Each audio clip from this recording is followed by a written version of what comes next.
नमस्कार दोस्तों, विशाल के ब्लॉग्स में आपका स्वागत है। आज की इस सैड कहानी में कल्पना का विचार किया गया है और कभी-कभी अपनों के लिए भी अच्छा सोचना कब बुरा बन जाता है, हमें पता भी नहीं चलता। कल्पना के साथ भी कुछ ऐसा ही हुआ। तो आइए अब जानते हैं कि क्या है कल्पना की दर्द भरी कहानी। दोस्तों, कल्पना एक मध्यम वर्गीय परिवार से थी जिसने अपनी स्नातक की पढ़ाई पूरी कर ली थी और अब वो अपने घर पर ही छोटे बच्चों को ट्यूशन पढ़ाती थी।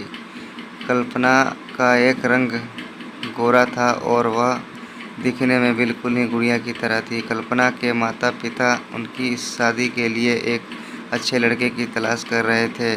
तभी कल्पना के मामा एक लड़के के बारे में बताते हैं। वह कहते हैं कि लड़के का नाम राहुल है, वह किसी कंपनी में मैनेजर के पद में है और वह महीने के 70,000 रुपये कमाता है। और कल्पना के माता पिता ने उसकी फ़ोटो देखी तो बहुत ही खुश हुए और उनको लड़का पसंद आ गया। और जब कल्पना की माँ ने कल्पना को वह फ़ोटो दिखाई तो कल्पना ने कहा कि जब आप दोनों को ही लड़का पसंद है तो मुझे कोई ऐतराज़ नहीं है। लड़का और लड़की के परिवार ने मिलकर उन दोनों की शादी तय कर दी। अब कल्पना के माता पिता भी बहुत ही खुश थे कि कल्पना की शादी बहुत ही अच्छे घर में हो रही है और पूरे धूमधाम से कल्पना की शादी हो गई। अब लड़का और लड़की वालों के परिवार ने मिलकर शादी की तय पक्की कर दी।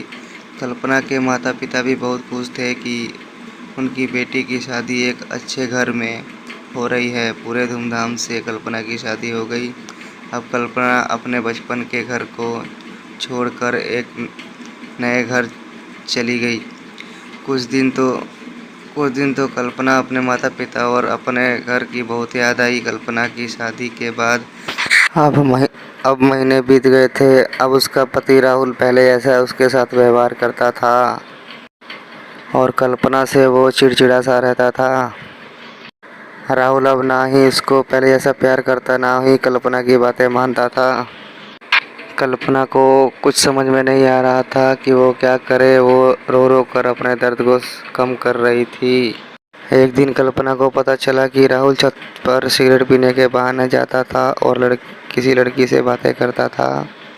जब कल्पना ने राहुल से पूछा कि आप छत पर जाकर रोज किससे बात करते हैं, तो इस पे राहुल ने जवाब दिया कि वो मेरे ऑफिस का फ्रेंड है, बस उससे बात करता हूँ। तुम अपने काम से मतलब रखा करो, ज़्यादा सीआईडी बनने की कोशिश मत किया करो।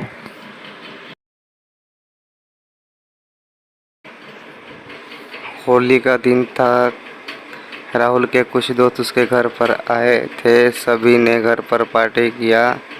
उस दिन राहुल का एक दोस्त थोड़ा ज़्यादा ही ड्रिंक कर लिया था और उसने नशे में कल्पना के सामने जाकर कहा, भाभी आप इतनी प्यारी हैं और मासूम हो, फिर भी राहुल भाई दिन भर उस घमंडी नेहा से बातें करते करते रहते हैं। लगता है कि आप राहुल भाई का सही से ख्याल नहीं रखते। और यह सुनकर कल्पना का शक की हकीकत में बदल गया। अगली सुबह जब कल्पना ने राहुल से पूछा कि ये नेहा कौन है और क्या लगती है आपकी, तो फिर राहुल ने गुस्से में बोला कि मैं तुम्हें क्यों बताऊं। फिर कल्पना ने उसको बोला कि मैं तुम्हारी बीवी हूं, सब कुछ मुझे जानने का हक है। फिर राहुल ने कल्पना को गुस्से में कहा, देखो तुमसे पहले वो मेरी लाइफ में आई है।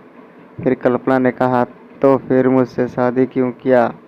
फिर राहुल ने बोला, बस तुम अच्छी लगी इसीलिए शादी कर लिया। फिर कल्पना ने कहा, अब तुम देखना मैं क्या करूँगी और उस कमीनी लड़की को कैसे सबक सिखाती हूँ।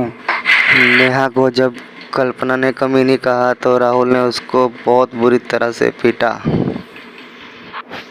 और कमरे में बंद कर दिया। और कल्पना के सास को जब सब कुछ पता था फिर भी वो अपने बेटे के सामने कुछ भी नहीं बोलती थी। और फिर जब शाम को राहुल वापस आया तो उसने घर का दरवाज़ा खोला और उस दिन कल्पना की तबीयत बहुत ही ज़्यादा ख़राब हो गई, फिर भी उसने घर का सारा काम किया और खाना बनाया। कल्पना ये सारी बातें अपनी माँ को बताना चाहती थी, लेकिन चाहकर भी वह नहीं बोल पा रही थी, क्योंकि वह जानती थी कि अगर उसके माता-पिता को ये सब पता चलेगा तो यह परेशान हो जाएंगे। राहुल अब कल्पना के साथ नौकरानी जैसा व्यवहार करने लगा था, छोटी-छोटी बातों पे उसे मारता था।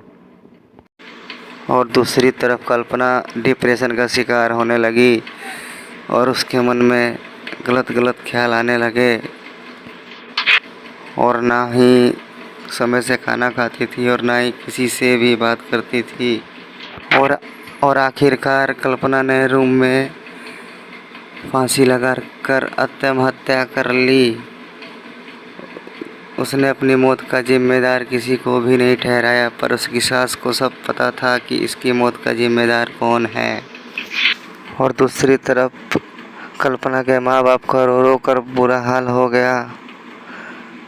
कल्पना के माँ बाप ने कल्पना की मौत का दोषी सिर्फ राहुल और उसकी माँ को बताया। पुलिस उन दोनों को लेकर तो गई, पर वह पैसे के दम पर दोनों बाहर आ गए। दोस्तों, आप कमेंट में ज़रूर बताना कि इस स्टोरी से हमें क्या शिक्षा मिलती है। और फ्रेंड्स, अगर आप हमारे चैनल पर नए हैं तो चैनल को प्लीज़ सब्सक्राइब कर दीजिएगा। तो दोस्तों, आपको ये सैड स्टोरी कैसी लगी, आप हमें कमेंट्स के माध्यम से बता सकते हैं। अगर आपको ये दर्द भरी स्टोरी पसंद आई तो आप इसे अन्य दोस्तों के पास भी शेयर कर सकते हैं। Thank you friends.